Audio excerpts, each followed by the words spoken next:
Good afternoon. I'm Mayor Cory Mason, and it is my great pleasure to be here at the Racine Public Library. I want to thank Jessica McPhail and her staff for hosting us here today. And this is really a great and exciting announcement. Before I jump into it, I also want to acknowledge the two alders that are here, Molly Jones and Mary Land, and our clerk, Cara Coolidge, who's been spearheading this effort of what we're going to announce here today. So this is really a space where we get to put together two of the most important parts of our American democracy. First of all, our libraries, which are really a cornerstone of our democracy, where people can come without charge to get information and interact with their community, and the most basic function of our democracy, the ability to vote. And so we're blending those two things together here today by unveiling this kiosk where people can come to the library not only for the great services that are already here at the library, but to fulfill their most basic responsibility of citizenship, which is to register to vote so that they can participate in our elections.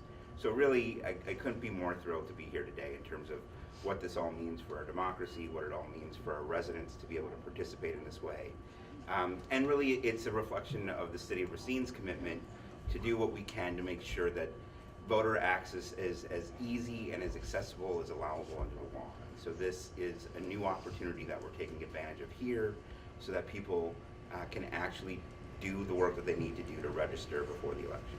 Now, we know from the research that's out there that you are far more likely to vote on election day if you are registered to vote before election day. And so even though we have a very progressive state in terms of the ability to register on election day, if you do it ahead of time, you're more likely to participate, and you only have to stand in one line on election day and not two. So it's a great opportunity to be able to do that.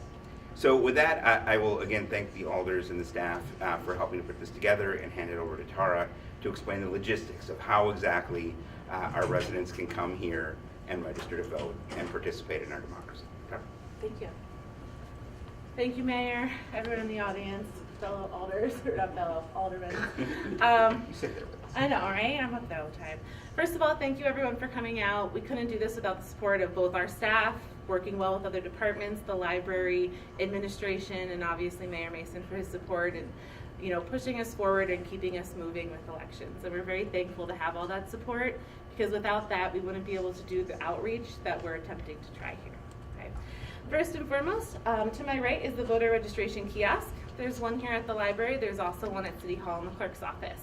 This will allow people to come in and register to vote if you already have a state of Wisconsin photo ID or a state of Wisconsin driver's license. It's available for everyone within the state of Wisconsin to register. So if you live in surrounding communities or municipalities, you can still come to our library and register to vote and request an absentee ballot from your local municipal clerk. So it's a good step forward with voter registration. I'm going to go ahead and announce all of our early voting. We will be starting early voting in the city clerk's office on October 16th through November 2nd between the hours of 8 a.m. and 5 p.m. On November 2nd, the Friday before, we'll be extending those hours from 8 a.m. to 6 p.m. Also, on Saturday, October 27th, from 11 a.m. to 4 p.m., we're going to be holding 3 locations that you can come in for early voting. The first one will be the City Hall, City Clerk's Office, room 103, located at 730 Washington. The second one will be the Tyler Domer Community Center, located at 2301 12th Street. And the third location will be the Cesar Chavez Community Center, located at 2221 Douglas Ave. So again, that's on October 27th between the hours of 11 a.m. and 4 p.m. You can both register to vote as well as vote in office on those days. Okay. I'm going to go ahead and open it up for any further questions. Any questions? You're expecting a big turnout on this upcoming election because of obviously what's on the ballot. Because of the referendums, I anticipate this to be somewhere close to the 2016 presidential election. We're going to be prepared for a presidential turnout in hopes that it'll be just as large. Now, granted, we can't guarantee that without people actually coming to the polls, but we'll be prepared for that sort of turnout. And part of the reason we wanted to have 3 full weeks of normal business hours for early voting was to expand that opportunity for people to exercise their franchise and vote. Is your polling station just for Racine, or?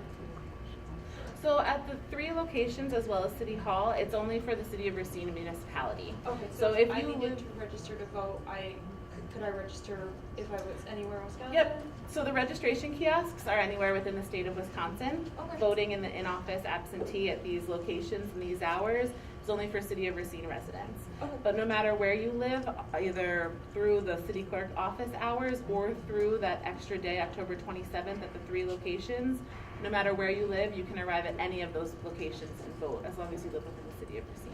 Okay. Okay? So it's not limited to just those districts or those wards, it's open to the entire city. Okay. Thanks, everyone. This is great. Thank you.